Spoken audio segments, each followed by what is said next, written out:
अब से भी हिंदी के लेखक और लेखक परिचय, उनके जन्म, उनकी मृत्यु, उन्हें कौन कौन सा अवार्ड मिला, ये सब याद नहीं होता? तो ये वीडियो आपके लिए है। इस वीडियो में आपको मैं बताने वाला हूँ कि कैसे अगर आप बिहार बोर्ड क्लास 10th के विद्यार्थी हैं तो आप बिना किताब को पढ़े, बिना किताब को याद किए हुए बोर्ड एग्जाम में 50 में से 50 ऑब्जेक्टिव सॉल्व कर सकते हैं, 50 में 50 मार्क्स फुल्ली ला सकते हैं। इसका तरीका मैं आपको बताने वाला हूँ, तो वीडियो में लास्ट तक बने रहिए।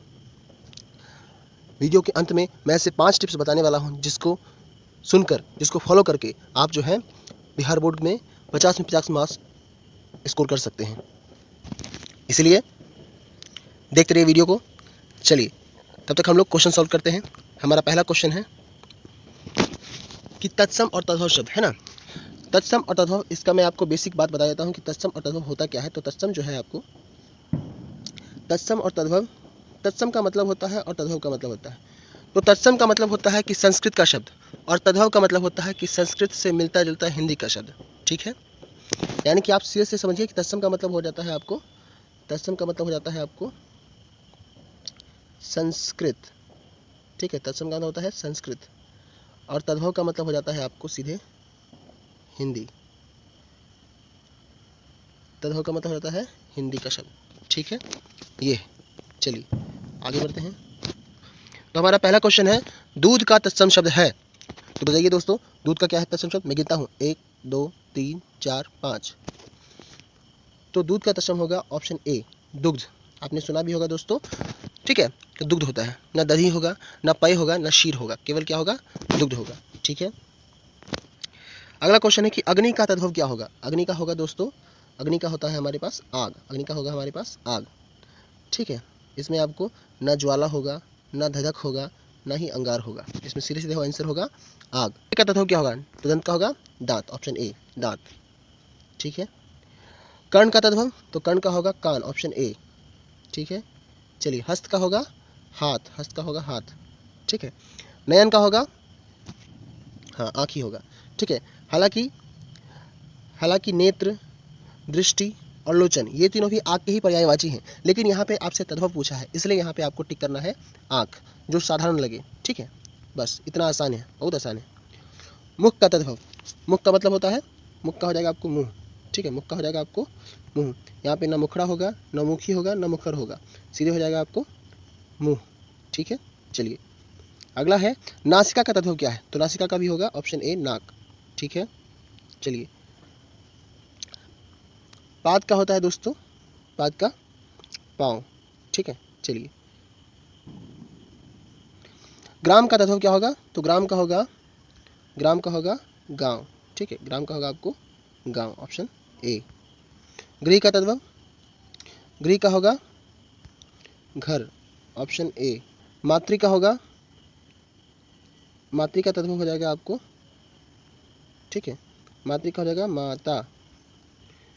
पितृ का होगा, पितृ का हो जाएगा पिता, ऑप्शन ऑप्शन ए। सर्प का हो जाएगा, सर्प का हो जाएगा सांप। ठीक है, सर्प का हो जाएगा सांप। ठीक है, चलिए आगे बढ़ते हैं। अश्रु का हो जाएगा, देखिए अश्रु से मिलता जुलता कौन है? ना रुदन, ना जल, ना नीर, इसमें हो जाएगा आपको आंसू। ठीक है, केवल आंसू, जो कि अश्रु से मिलता जुलता है। ठीक है, जीवा का दोस्तों क्या होगा? आप लोग आराम से गेस कर सकते हैं। जीवा का हो जाएगा हमारे पास जीव, जीवा का क्या हो जाएगा? जीव। शिर का तत्व हो जाएगा, शिर का हो जाएगा सिर। ठीक है, मिलता जुलता।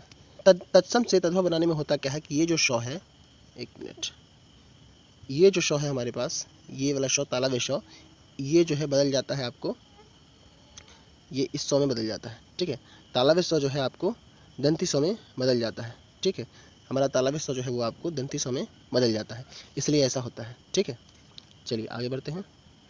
तो रात्रि जो शब्द है उसके लिए शब्द आता है रजनी, निशा, यामिनी, रात। मैं गिनता हूँ दोस्तों, काउंट डाउन, 1 2 3 4 5। इसका सही आंसर होगा आपको रात। ठीक है, सही आंसर क्या होगा? रात। सूर्य का तद्भव, तो सूर्य का तद्भव हो जाएगा आपको, पहले आप बताइए दोस्तों, 1 2 3 4 5, 5 सेकेंड। सूरज, रवि, भानु या आदित्य। हालांकि नाम तो सारे सूर्य के ही हैं, नाम तो सारे सूर्य के ही हैं, लेकिन इसमें आंसर होगा आपको ऑप्शन ए। ठीक है, चलिए चंद्र का तद्भव है। तो दोस्तों ये तीन तीन आपको क्वेश्चन का आंसर बताऊं उससे पहले मैंने जो बात कहा था शुरुआत में कि आप कैसे बिना हिंदी के बुक पढ़े, बिना लेखक के बड़े बड़े नाम, बड़े बड़े अवार्ड, वो जन्म कहाँ लिए, ठीक है, उनकी रचनाएं कौन कौन सी हैं, इसको याद करे बिना अगर आप बिहार बोर्ड में 50 में 50 मार्क्स लाना चाहते हैं ऑब्जेक्टिव में, जो कि बहुत ज़रूरी होता है, तो आप जो है, अगर आपने वीडियो को यहाँ तक देखा है तो अब आप समझिए आपको मिलने वाला है बोनस, ठीक है। तो दोस्त ध्यान से सुनिए, होता क्या है कि आपको अगर बिहार बोर्ड का पूरा सिलेबस देखिएगा तो काफ़ी, बिहार बोर्ड का थोड़ा सा मैं आपको सिलेबस है वो है ऑब्जेक्टिव और सब्जेक्टिव दो टाइप का, ठीक है। तो ऑब्जेक्टिव जो होता है, बिहार बोर्ड का सिलेबस कैसा है, तो सिलेबस जो है वो है एक ऑब्जेक्टिव, ठीक है, और एक है सब्जेक्टिव, ठीक है। ऑब्जेक्टिव आपको कितने मार्क्स का है, ये 50 मार्क्स का है, और ये भी आपको जो है ये भी कितने मार्क्स का है, 50 मार्क्स का है, ठीक है। चलिए, ये 50 मार्क्स और ये भी 50 मार्क्स का है ना। उसके बाद अगर बात करें तो इसमें जो है आपको 50 मार्क्स में जो है ऑब्जेक्टिव में वो जो है आपको बुक और ग्रामर दोनों से मिलाकर आते हैं। तो बुक से क्वेश्चन कम आते हैं और ग्रामर से ज़्यादा आते हैं। तो मान लीजिए आपसे बुक के मोटे मोटे नाम, बड़े बड़े नाम, है ना, आपको याद करने में दिक्कत होते हैं, कई सारी रचनाएं होती हैं। क्लास 10th में आपको लगभग 30 चैप्टर है, उन 30 चैप्टर के बारे में आपको याद करना पड़ेगा। इससे अच्छा है कि आप जो है पूरा फोकस हिंदी व्याकरण पे कीजिए। हिंदी व्याकरण पे अगर आप फोकस करते हैं तो आपको 12th तक आराम से काम आएगा। जो व्याकरण आप 10th में पढ़ेगा वही व्याकरण आपको 12th में भी काम आएगा, वही व्याकरण आपको हर कॉम्पिटिशन एग्जाम में काम आएगा। इसलिए आपका फोकस होना चाहिए हिंदी व्याकरण, ठीक है। तो यही मैं आपको समझाने वाला था। और अगर इस समय मैंने बता दिया, अगली वीडियो में आपको बताऊंगा कि कैसे आप हिंदी व्याकरण की तैयारी कर सकते हैं जो आपको फुल में फुल मार्क्स दिला सकता है, ठीक है। चलिए, तो हम अपने क्वेश्चन पे आते हैं। हमारा अगला क्वेश्चन क्या होगा, तो चंद्र का तत्व हो जाएगा आपको ऑप्शन ए, चांद, ठीक है। इसमें ना तो सोम होगा, ना तो इंदु होगा, ना तो शशि होगा। हालांकि ये तीनों नाम चंद्रमा के ही हैं। अगर पर्यायवाची आपको याद करना है तो यहाँ से याद कर लीजिए कि चंद्रमा के ही 3 पर्यायवाची हैं, ठीक है। लेकिन तद्भव इसका केवल चांद होगा, ठीक है। दुग्ध, दूध का तत्व हो जाएगा आपको दूध, एकदम सिंपल सा चीज़ है दूध। अक्षी का तत्व हो जाएगा दोस्तों, अक्षी जो शब्द है इसके लिए तत्व हो जाएगा आपको, ये देखिए यहाँ अक्षी लिखा हुआ है, इसका मतलब हो जाएगा आँख। अक्षी का मतलब होता है आँख, ठीक है। अक्षी मतलब आँख, ठीक है।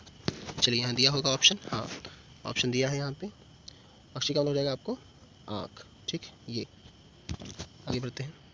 अगला क्वेश्चन है ओष्ठ का तत्व क्या होगा, तो ओष्ठ का हो जाता है दोस्तों, ओष्ठ का हो जाएगा आपको होठ, ठीक है। अगला है भातृ का तद्भव क्या होगा, तो भातृ का हो जाएगा, आप लोगों को सुन के ऐसा लग रहा हो, देख के लग रहा हो कि भ्राता होगा, बंधु होगा, मित्र होगा, लेकिन इसका सही आंसर होने वाला है केवल आपको भाई, ठीक है, बिल्कुल।